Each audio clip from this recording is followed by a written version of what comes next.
Pasamos un tercio de nuestra vida durmiendo. Y de este tercio, un 20% soñando. Y sin embargo, casi no sabemos nada de los sueños. La verdad es que hemos perdido mucho tiempo interpretando los sueños. Y el psicoanálisis comportaba cierta crueldad. Acabábamos dándole la culpa de lo que le pasaba al niño a la madre. Y a veces, lo que es peor, al propio paciente. Ahora, por fin, la neurociencia está descubriendo dos cosas fundamentales en los sueños. Primero, que sirven para reordenar las memorias, los recuerdos acumulados durante el día. Y segundo, lo más importante, que los sueños son una especie de alucinación sana que sirve para estudiar el cerebro.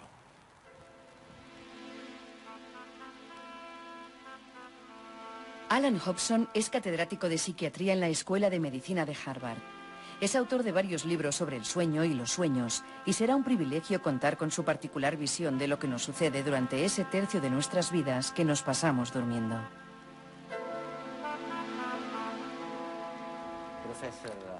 Profesor Hobson, si fueras un científico que en lugar de estudiar los sueños,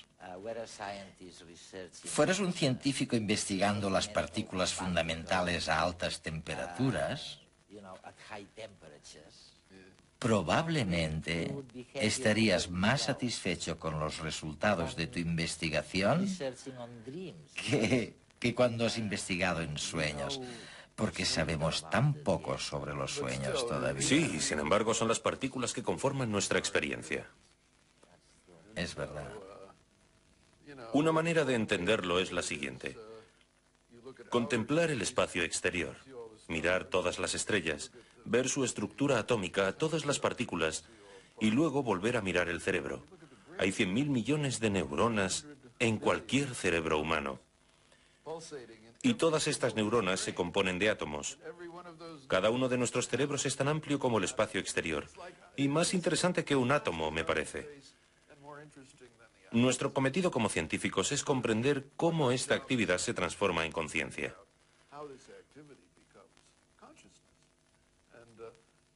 Estudiamos los sueños para estudiar la conciencia, porque con los sueños el cerebro cambia. Y la conciencia cuando estamos despiertos no es igual que la conciencia mientras soñamos. Por eso nos interesa estudiar las diferencias en la actividad cerebral para descubrir por qué el cerebro llega a ser consciente. Y has escrito este libro maravilloso, Desde los ángeles a las neuronas. Y te sugiero que le dejemos ver a nuestros telespectadores las imágenes, algunas de las imágenes como estas. Empecemos con esta preciosa de una pareja durmiendo. Lo llamas la posición de la cuchara. Es una de mis preferidas. ¿Te gusta? Me encanta, porque de eso tratan los sueños, ¿no? No lo sé, en eso consiste dormir. La intimidad, quiero decir. Dormir con alguien es maravilloso, precioso. Es íntimo. Esta fotografía la tomó Ed Scott, pero antes de eso, Ted España, con este apellido, debe de ser un italiano de origen español, ¿no? Probablemente, no lo sé. Él fue el primero en fotografiar el sueño. Ah, sí. Y esto fue en 1975, más o menos. Pero no olvidemos que las cámaras existían desde hacía 100 años. ¿Y sin embargo? Sin embargo, cabe preguntarse por qué no se utilizó la cámara antes para estudiar el sueño. La respuesta es que todo el mundo suponía que no era interesante, que cuando la gente dormía no pasaba nada, que nadie se movía, que no se podía ver algo así de hermoso. Además, también tendemos a proteger la intimidad. A nadie le gusta tener una cámara cerca de la cama, pero te acostumbras rápido. Yo tengo una arriba. No en tu dormitorio. Pero lo que quiero decir es que se podrían haber hecho estas fotografías tan fantásticas hace 100 años. Y no se hicieron. No se hicieron. En parte porque la gente es recatada. Y eso me parece más que razonable, claro. Pero también porque nadie creía que se pudiera obtener nada de poner una cámara cerca de la cama para sacar fotografías a intervalos regulares. De nada. España lo hizo porque se compró una cámara en una subasta y no sabía qué más hacer con ella. Y descubrió estos movimientos increíbles. Cuando me enseñó las fotos por primera vez, lo que me conmovió, igual que a ti, fue la intimidad. Pero también me impresionó ver una pauta. Los movimientos corporales se producen rítmicamente. Estudiando las fotografías se puede ver el funcionamiento del ritmo básico cerebral. Esta pareja no se quedará en esta posición más de 20 o 30 minutos. Se girarán, muchos se girarán y se quedarán en la misma posición, pero rotando 180 grados. Inconscientemente. O quizás se coloquen espalda con espalda o de frente. Tal vez ocupen los extremos opuestos de la cama. ¿Y significa algo eso? No lo sé. La conducta durante el sueño se ha estudiado muy poco. Sigue habiendo un amplísimo campo por investigar y tal vez eso interese a los telespectadores, porque por supuesto ellos también duermen. Y la mayoría duerme con alguien. Y 8 horas. Llevo tiempo recalcando lo importante que es prestar atención al sueño y también a los sueños. Llevar un diario y ser parte del entusiasmo científico en este campo, sin aceptar interpretaciones estúpidas. Alan, pasamos durmiendo un tercio de nuestra vida, ¿no? Más o menos. Más o menos. Yo ahora duermo más. Mi padre me dijo que le había gustado mi libro sobre el sueño, pero que no tenía razón sobre la gente mayor. Me dijo, oye, en tu libro dices que la gente mayor duerme menos, pero yo duermo más. Y la verdad es que yo también duermo más, mucho más. ¿Y tú? No, yo duermo menos. Sí, es que por lo general es así, pero algunos duermen más. Eso significa que queda mucho por estudiar todavía. Todavía hay mucho por aprender. Dejadme que os presente a una pareja atípica. Edu nunca consigue dormir, es muy nervioso y sufre insomnio. Y ella, Laura, tiene una capacidad innata de dormirse en cualquier lugar. Es narcoléptica. Se podrán imaginar con qué ritmo logran vivir el día a día, aunque desconocemos si padecen estos trastornos por su estilo de vida o viceversa.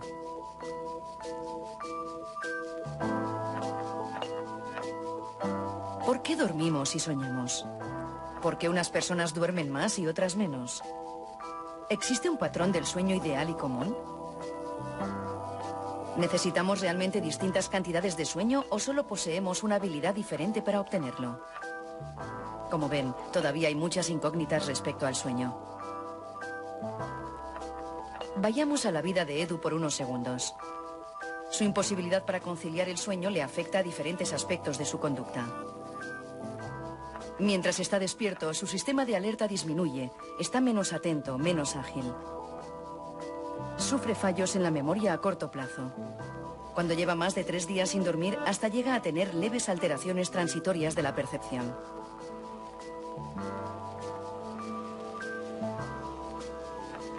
Desde que empieza el día se le nota cansado, deprimido, y su irritabilidad aumenta a medida que acumula horas sin dormir.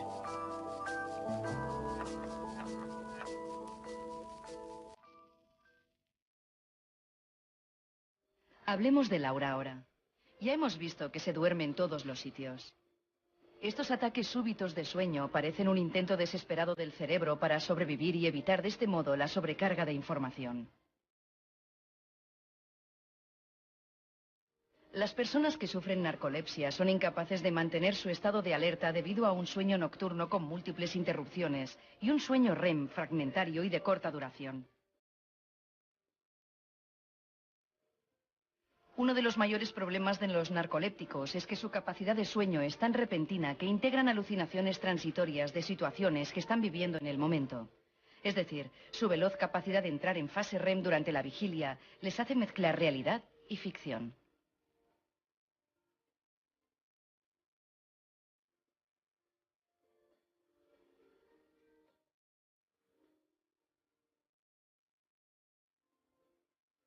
Laura, despierta, te están hablando. Todos necesitamos dormir. Para conservar la energía, para restaurar el cuerpo, para sincronizar el ritmo biológico interno con nuestro entorno. Asimismo, el sueño parece un excelente indicador de nuestra salud y necesario para regular el estado de ánimo. Soñar es fundamental en la asimilación de experiencias y en la actualización de los programas del cerebro. Aún así, este nunca está en silencio. Incluso quietos en la oscuridad y con los ojos cerrados, el cerebro sigue activo. La siguiente característica de los sueños es la ambigüedad. Como en este cuadro de René Magritte. Sí. No sabemos si la manzana es demasiado grande o la habitación demasiado pequeña. Demasiado pequeña. Hay una incongruencia. La esencia de la extrañeza de los sueños es la incongruencia y la discontinuidad. Tanto Helmut Wolf, que ha escrito ese libro conmigo, como yo, pensamos que Magritte es el artista de los sueños por excelencia. No es que soñara con una gran manzana en una habitación pequeña, sino que reflejaba en el tratamiento formal de los objetos de sus cuadros la esencia de la extrañeza de los sueños. La incongruencia, como esa manzana en la habitación. ¿Y por qué somos tan incongruentes cuando soñamos? Porque la conciencia y los demás factores característicos de la vigilia que hacen que nuestra conversación sea más o menos coherente, desaparecen. Ya no están. Las leyes del cerebro cambian. Y cambian como consecuencia de la química. Ahora lo sabemos. Sabemos que el cerebro, cuando dormimos, en un cerebro distinto, y cuando soñamos, también es otro cerebro diferente. Así que por lo menos hay 3 cerebros, y quizá tengamos un número infinito de cerebros según los estados cerebrales. Si pensamos en la vigilia, por ejemplo, tampoco entendemos muy bien ese estado. Hay muchos estados cuando estamos despiertos. Se pueden tener fantasías y pensamientos. Si estás loco, puedes tener incluso alucinaciones despierto. Todas estas cosas son posibles. El cerebro tiene la capacidad de generar una infinidad de estados. Y hemos empezado con los más fáciles. Estar despiertos, dormir, soñar. Es solo el principio. Antes comentabas que al dormir se genera una química distinta en el cerebro, que es un cerebro distinto. Y decías otra cosa. ¿Es verdad que la cantidad de acetilcolina aumenta en las Llega en mayores neuronas? cantidades. Se libera de otra manera. Se generan grandes oleadas de acetilcolina. Pero lo que más cambia es la norepinefrina y la serotonina, que son 2 sustancias químicas que sabemos que están relacionadas con la conciencia. El estado de ánimo y la memoria desaparecen.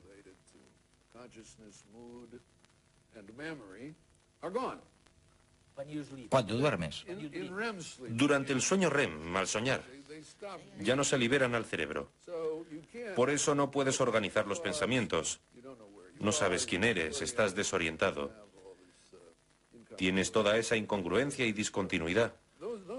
Porque esas sustancias químicas nos ayudan de algún modo, no sabemos cómo, a organizar nuestros pensamientos cuando estamos despiertos. Pero el hecho de que esto se detenga al soñar hace que los sueños sean interesantes para un psiquiatra, porque tienen todos los elementos de la locura. Eso es. Vemos cosas que no están ahí y creemos que son verdaderas aunque no podrían serlo de ninguna manera. Es un modelo perfecto. ¿Y qué hace la acetilcolina? La acetilcolina aumenta y la serotonina y la norepinefrina disminuyen. Normalmente los niveles de acetilcolina se controlan e inhiben por la serotonina y la norepinefrina, pero cuando esto se detiene, el sistema de acetilcolina puede campar a sus anchas. Y lo hace. Activa las neuronas que transmiten acetilcolina al prosencéfalo en grandes cantidades.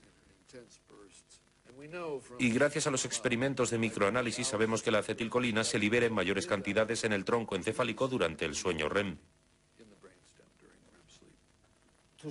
Para sustituir, en cierto modo, los niveles de serotonina, ¿no? Bueno, creo que el cerebro cambia su configuración mental. Por alguna razón, probablemente. Y esto es lo que no entendemos todavía. ¿Por qué lo hace? Hay otra cosa que me fascina. Es este cuadro, este otro cuadro de Magritte. Sí, es un cuadro maravilloso. Este Es genial. te demuestra Que Totalmente. no puede ser posible, pero te lo crees. Ver es creer. De noche, cuando tu cerebro está activo, ves cosas en el cerebro. Por supuesto, ahí es donde ves las cosas siempre. Sí. Incluso con los ojos abiertos, las cosas se ven en el cerebro. En realidad, no vemos el mundo exterior. Vemos más bien una representación del mundo exterior y creemos que es así. Quizá no lo sea, pero probablemente se acerque bastante. Si toco la mesa, está ahí. Si estuviera soñando, mi mano atravesaría la mesa, posiblemente. Después de un largo día de experiencias, luchas y emociones, llega la hora de descansar. Es en este momento cuando nos echamos en la cama. Simplemente nos preparamos para entrar en un mundo onírico. Desconocemos la función del sueño. Sin embargo, nos pasamos un tercio del día durmiendo. Si no fuera esencial, sería una de las pérdidas evolutivas más grandes que todavía conservamos los humanos. De una cosa sí estamos seguros. Mientras dormimos, sufrimos cambios fisiológicos que hacen que nuestro cuerpo no funcione de la misma forma que cuando estamos despiertos. Por un lado, el sistema límbico, que es donde se regulan las emociones en el cerebro, aumenta su actividad durante el sueño. Por el otro, la corteza prefrontal, que controla los procesos lógicos, se reduce a cero. Si tenemos en cuenta que mientras soñamos no hay entrada de percepciones, sino que recurrimos a las emociones fundidas en el recuerdo, podremos entender por qué a menudo somos capaces de relacionar aspectos de nuestras vidas sin sentido. Muchas veces se ha intentado dar una razón psicológica a los sueños, pero hoy en día sabemos que la motivación de todo sueño es pura fisiología. Cada cual tiene sus experiencias nocturnas, aunque todos los sueños tienen una cosa en común: la aparición de un abanico de imágenes alucinatorias, atemporales, sin constancia de espacio ni de gente. Todas estas alteraciones sin contenido lógico se deben a la rotura del equilibrio bioquímico durante el sueño. Por un lado, se produce una activación descontrolada de las áreas visuales y motoras del cerebro. Estas no van acompañadas ni de una entrada sensorial ni de una salida motora. Y es gracias a esta inhibición de los nervios espinales que las imágenes de nuestros sueños no se convierten en conductas. Imagínese el peligro que correríamos diariamente si pudiéramos representar nuestros sueños. Pero no todo aumenta. Mientras dormimos, disminuye la concentración de algunos neurotransmisores en el cuerpo, como las aminas, que favorecen el aprendizaje, o las serotoninas, que fijan la memoria de sucesos recientes. Parece ser que la propia naturaleza ha querido que no recordásemos los sueños. Sea por supervivencia o no, gracias a este delirio nocturno, somos capaces de mantenernos cuerdos durante el día.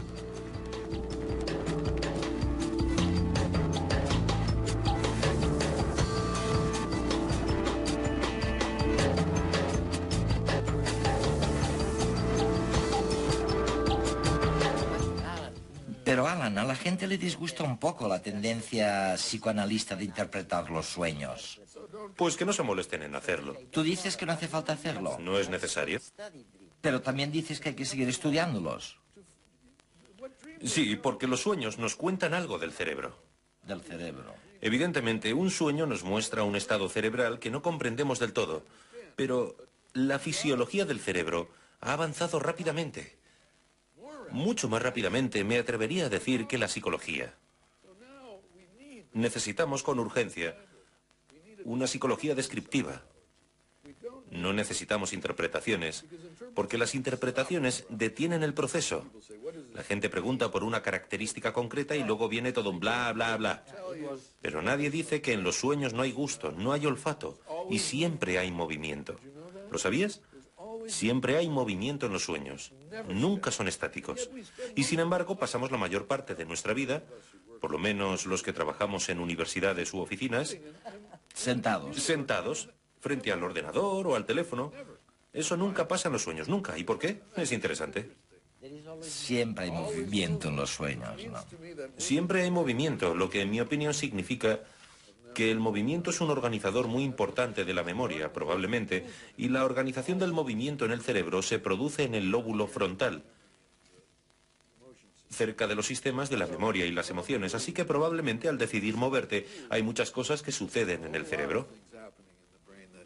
O sea que fíjense lo que está sugiriendo el profesor Hobson.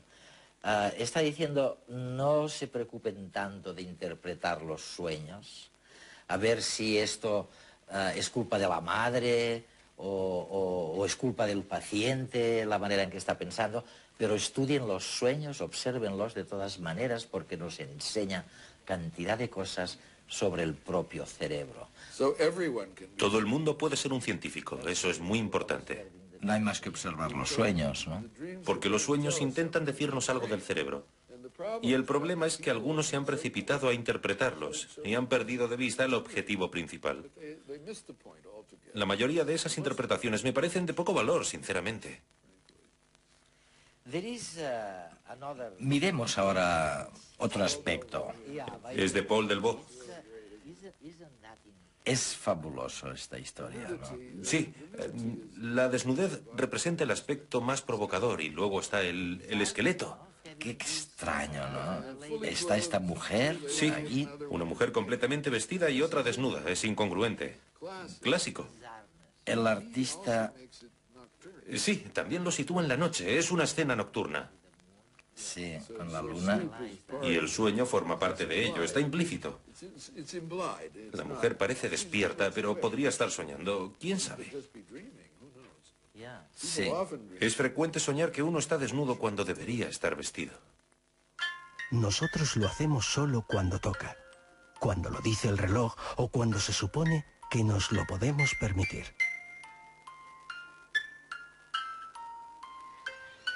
Ellos, sin embargo, pueden escoger el momento, entre caza y caza, entre bocado y bocado.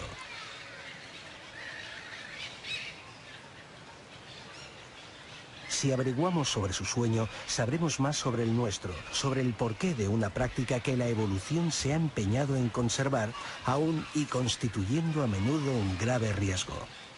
Un animal dormido es presa fácil, pero la evolución despliega en este caso, como en tantos otros, una gran variedad de técnicas y mecanismos para que una siesta no suponga un peligro.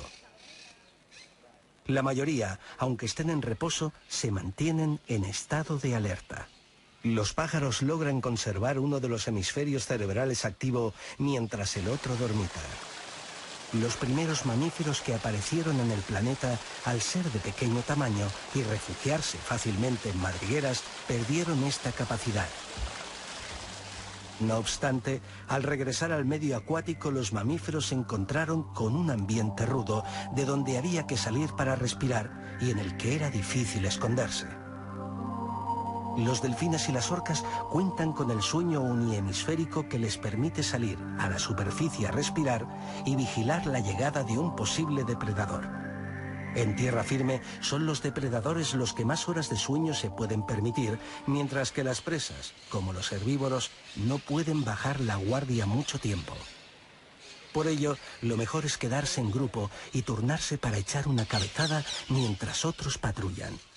Las crías suelen emplear más horas al día que los adultos, pero en el caso de los delfines, los recién nacidos junto a sus madres pueden pasar más de un mes sin dormir.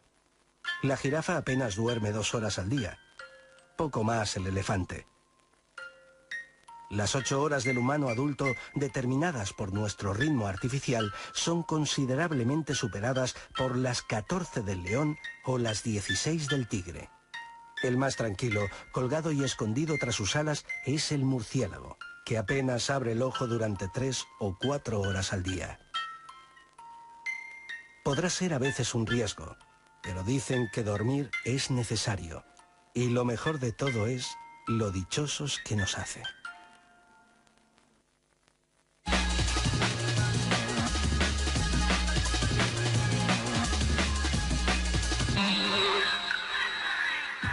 La pregunta de cómo el cerebro guarda o desecha los recuerdos sigue sin respuesta.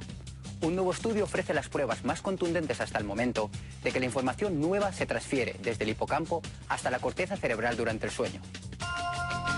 Las impresiones frescas se guardan primero como recuerdos a corto plazo en el hipocampo. Luego, dentro de un intervalo de varias horas o días, y por lo general durante el sueño profundo, se mueven hacia la corteza cerebral, donde entran en la memoria a largo plazo.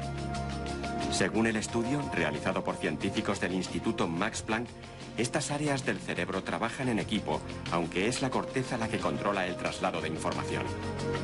En la investigación, los científicos desarrollaron un método que les permitió correlacionar el funcionamiento de las neuronas con el de la corteza cerebral. Así, descubrieron que las neuronas que suprimen la actividad del hipocampo estaban activas casi al mismo tiempo que miles de neuronas en la corteza cerebral. Un equipo del Consejo Superior de Investigaciones Científicas ha encontrado un nuevo grupo de algas marinas con una evolución independiente al resto de seres vivos conocidos. Este nuevo grupo es necesario para explicar y entender la evolución. Un nuevo grupo de algas, llamadas picobilifitas, están formadas de una sola célula y miden menos de 1 milímetro, pero contienen información esencial sobre la evolución de los protistas, un grupo de organismos con unas características peculiares que impiden clasificarlos como animales, plantas u hongos. Las algas las han encontrado en muestras del Mediterráneo, el Mar del Norte, el Mar de Noruega y el Ártico.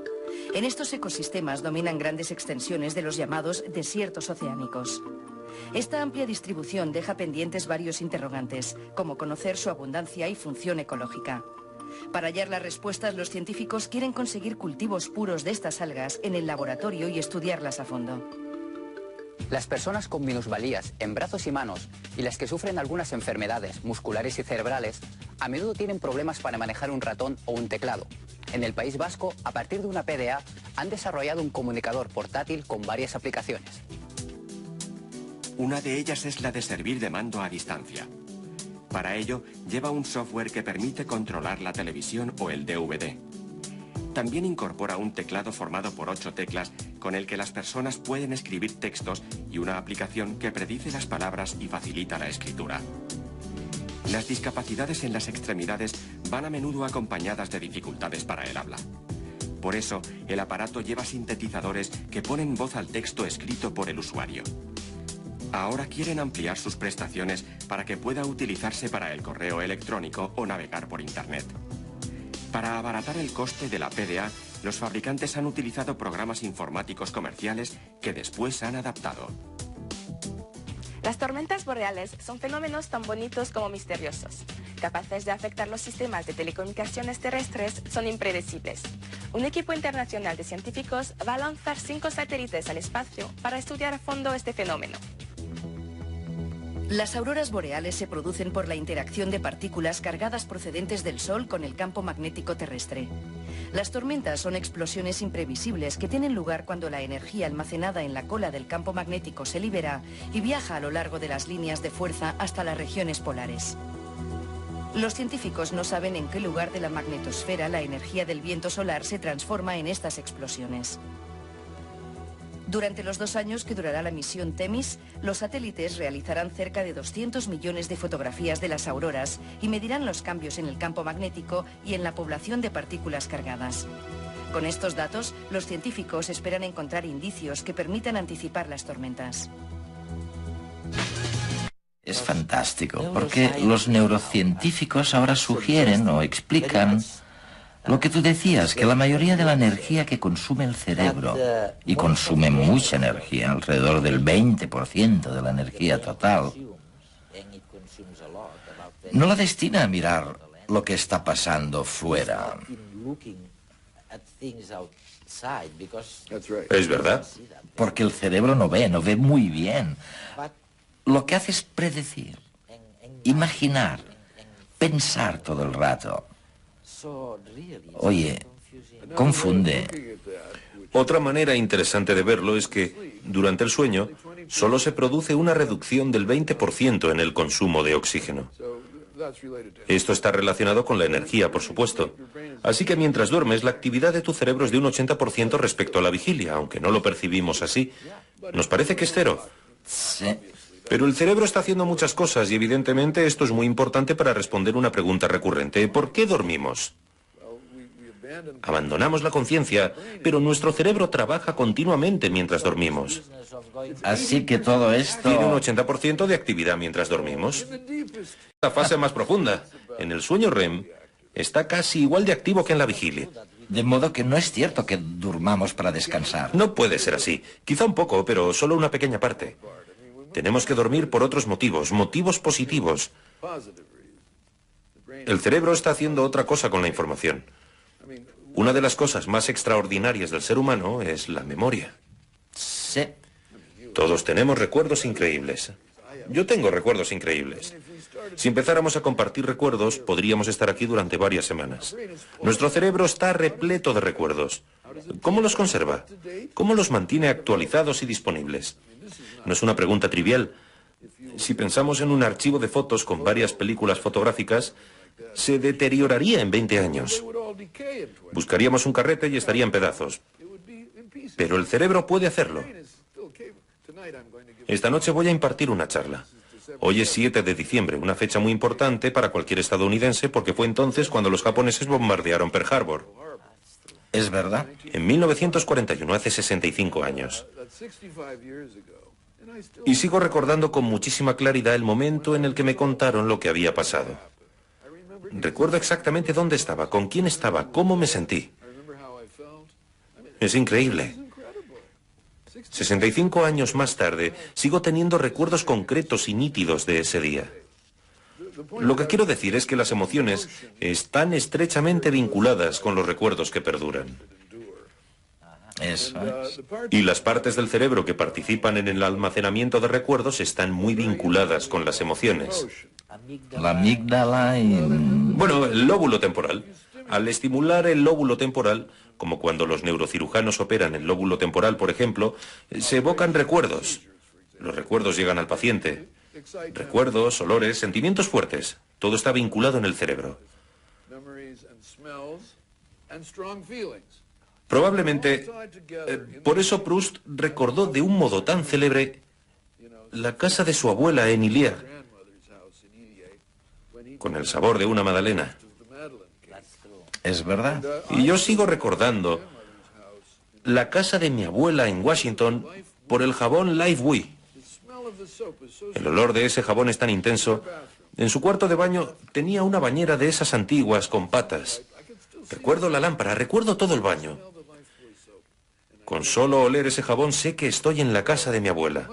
Así que tiene que haber reglas para evocar recuerdos que se activen con los olores y con los sentimientos. Todo va de la mano, en cierto modo. Pero especialmente los sentimientos. Esto es así con los sueños. Los sueños no se asocian con los olores. Y eso resulta bastante interesante.